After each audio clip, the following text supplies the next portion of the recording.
Ndala, ndala, ndala, ndala. Welcome back to my channel. So today I wanted to talk to you about African spirituality and a little bit more about the Bamileke traditions. And before I do that, I wanted to take the time to thank you all for your kind words, your support, your messages that you sent.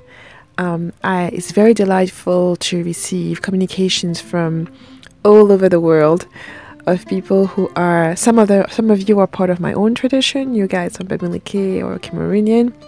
Some of you are in Asia or in the US or anywhere else, and you find it very interesting to learn about my tradition and to learn about my tribe. And this is the purpose of what I'm doing this. I enjoy sharing some of what I know with you and providing you with a different perspective, especially for so many of you that have commented on under different videos or who have sent me messages about similar things that are also being done in your own traditions. So I think it's very amazing to always see the similarities, the commonalities across cultures, across religions and across traditions all over the world, some of which had lost touch or contact for years and years and years. So I think it is very useful for us to share and to help each other understand each other better, to also help each other understand better our own traditions, and as I'm doing on this channel, to also see what in our traditions need to be preserved, expanded, magnified, encouraged, celebrated, and what needs to be changed, removed, and left behind. And I think this is the beauty of tradition. This is the whole purpose and process of tradition. Only what is useful will survive, and whatever is no longer needed will be left behind, maybe to be revitalized at some point, to be rediscovered at some point, to be re-examined at some point, and to be reused. So welcome to this journey with me. For those of you who are new to this channel, as some of you are, I'm saying also to you welcome. When I say Ndala in the beginning of my videos, it's simply a greetings that we use in my own tradition. It means welcome. So today I wanted to talk to you about a very specific topic. Some of you have voted. It was among the topics that I suggested a few months ago. And as the year is winding down and I have a little bit more time, I just thought about making the videos that I had said I will make for you in 2019. So this particular video is about the tree of words. So some of you may have heard about the tree of life and the Kabbalah and all the different mysticism around that. What I'm talking to you has nothing to do with that, not even close. Okay. And for those of you who are African, you may also leave me in the comment sections to see, because I know that this is a principle that is not just particular to the Bamileke tribe, it's not just particular to Cameroon. A lot of other African traditions do use that, and please do not refer just to West Africa. So many times I do see people commenting and saying, oh, this is what's happening in West Africa. In West Africa, no, it's not just West Africa. There is Central Africa, there is South Africa, there is East Africa, and some of the commonalities spread across the continent. Okay?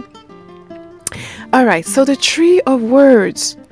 There are different layers to this concept, to this place, to this notion, to this energy. And it just gave me goosebumps just speaking about it. And again, it is one of those subjects that has to be spoken about at a certain time and a certain place. It's not to be dragged about anywhere, anyhow, casually. The tree of words is a place, but it's also a process. So usually it is seen, you will see a scenery with people gathering under a tree. And it used to be back in the older days, the tree and the shade that the tree provided was the perfect place for people to gather to discuss important matters for the community, for the village, to gather to discuss important matters for the family, to gather for children to listen to the elders, to hear the stories passing down memories and passing down wisdom and tradition. It was a secret place where people will come with discernment, they will come with open heart, they will come with open minds. It was a place to transfer knowledge from one to many and from many to one. It was also a place where you will bring your issues, you will bring your quarrels, you will bring your questions. And the community together with the elders and the younger will discuss potential solutions. We'll come together to find a resolution. And that was the purpose of that place, of that space. You'll come to that space open to hear what other people have to say. Even when what they have to say may not please you. Even when what they have to say you may not like. It was a place for the diversity of opinion and perspective to thrive. But it was also a place for rule and wisdom to be established and to prevail. So while you could stand up and share your own perspective and share what you wanted, you also had to do it within a certain decorum. Couldn't start yelling anyhow. You couldn't start addressing elders as if they were your peers. There is a way to speak, and there is a way to share even the deepest and most passionate thing you may have on your heart or your mind. And for thousands and thousands of years throughout generation, the tree of words was a place for people to come together. From as little as 2 to as many as thousands. To listen, to share, to speak up. It was also a place where we were able to listen to the griots, the voice of the voice of the people, the voice of society, the conscience of the community. And if you're wondering, I did make a video about the griots, which you can watch and which I will link either somewhere in this video or down in the description box. So it was a place that was favorable to exchange in all kind, but which had an aim. The purpose of coming together was to find a solution so that we can continue moving forward together. And I do have to say, sometimes meaning moving forward together could have meant that the few who disagreed had to leave. The few who disagreed how to accommodate and get along with the majority. The few who disagreed how to use wisdom to make their point. So it wasn't a chaotic space where anything could go, where tradition could be reversed just because one person feels like it or feels some type of way. Logic, tradition, and wisdom had to prevail. But above all of that, harmony had to prevail. This is also where you will have family quarrels, disagreements among the communities, people wanting to go and do things a certain way, a different way than what had been done before.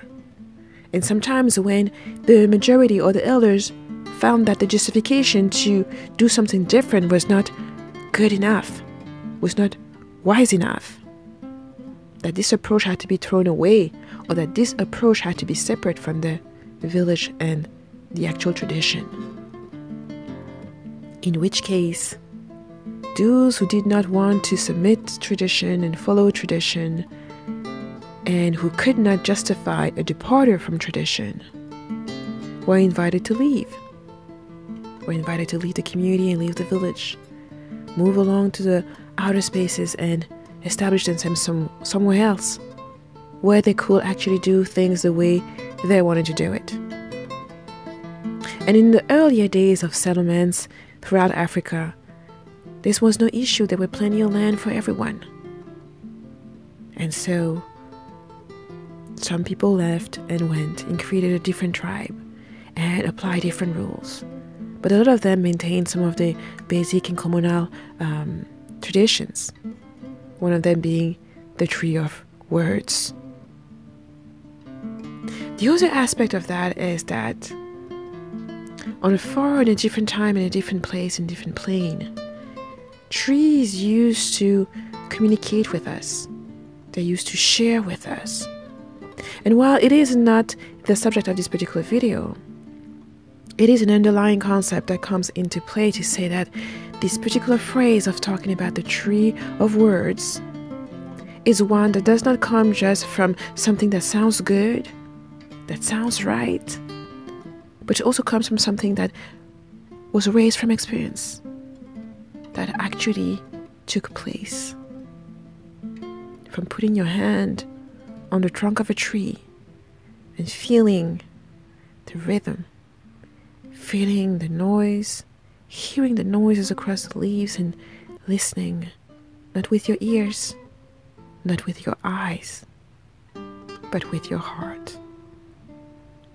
Trees have witnessed things that existed even before humanity's stepped foot on the planet. They have lived thousands and thousands of years and have seen and witnessed so much more than many of us can imagine. So when we used to gather at the feet of the trees, it wasn't for us to barge in and impose a view or what we thought was right or this and that.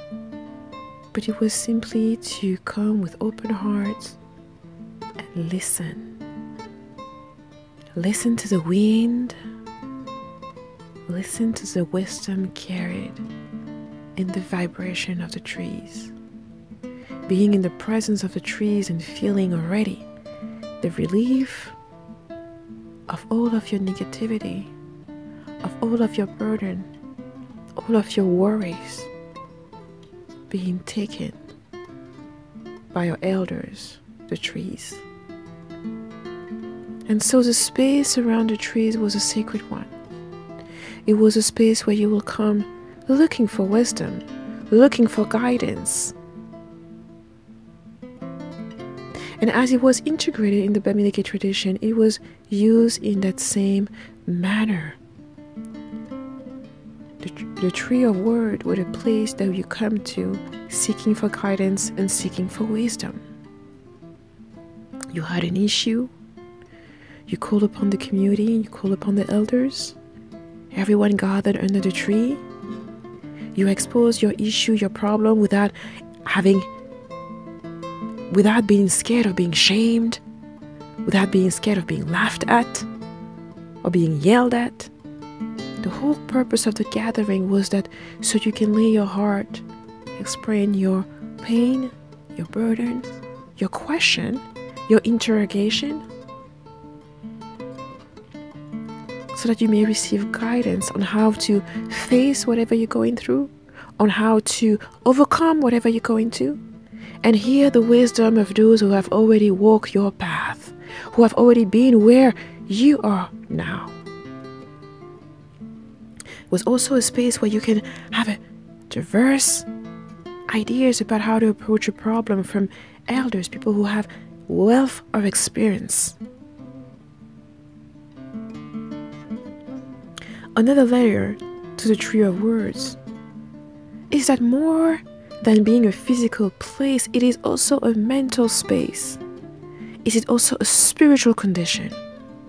You enter the space of the tree of words with your open heart. You do not enter it with the intention to manipulate, to distort, to create further illusions. It is a space that you enter seeking the truth and being even yourself truthful. The tree of word was a space also where truth had to be present in order for the solution and the harmony of the process to go well. There were many other rituals accompanying the processes in those moments where you had to be taken at your word.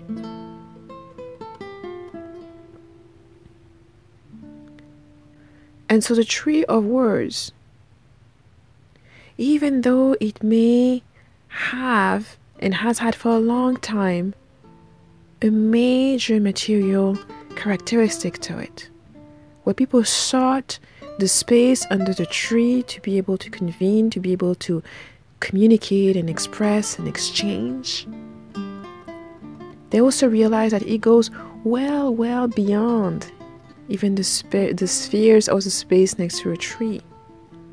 Meaning that you can access this state of mind no matter where you are, and no matter how far away you are from the other members of your community or your nation. It becomes a spiritual space where you need guidance, where you seek guidance. And through the tree of words, you manage to commune with the ancestors, seeking from them the guidance that you need, seeking from them the inspiration that you may need to create something new, to look at things a different way. And even sometimes seeking from them the motivation to keep going, the reminder of the sacrifices that they've made for you, the sacrifices that they've made so you could be here. And so the tree, a word, is a spiritual place. It is a place accessible to all when you come with the intention to be guided towards a purpose. To me, the tree of words is also the rhythm that binds us within our own communities, with our own tribes, and also with our own families. It is that underlying melody that we can never quite get rid of, even when we want to try. It is that voice of consciousness that may tell you that you may not, maybe you shouldn't be doing this, maybe you shouldn't be doing that. But it's also the same voice that may bring to you some of the greatest ideas that may have crossed your mind, some of the most inspiring and powerful ideas that may have crossed your mind. May also bring you the force and the inspiration to uplift those around you, to bring joy where there is only pain and hurt. And this space, this place, this process, this state of mind is only a few steps away for those who seek to find. So I do hope that those of you who've never heard of the tree of words before, that you may see in this concept some of the elements that you may want to use or take inspiration of the next time you gather with others to discuss a matter. Maybe a pressing matter, maybe an important matter, maybe even be a passionate matter where perspectives are different and where the end goal is not just so the person can be heard. It's not just about you coming and claiming and speaking and screaming your truth, the little truth that is yours, but it's also about looking about the truth, the one that does not belong to one person, the one that you need to take a step back to see and assess. And also the harmony that comes along with accepting the truth, not yours, not his or hers, but the one truth. I do hope that it inspires you to look at some of the other things that you've taken part of that may not be exactly as the gathering under the tree of words, but that may be similar. In this aspect, I'm thinking, for example, about the concept of family reunion, which embodies some part of this aspect of the process of the tree of words. I'm thinking about the family cookout, family reunions at the family cookout, that also embody some of those aspects together. So you may see that you may not be Bamileke, you may not be Cameroonian, you may not even be African.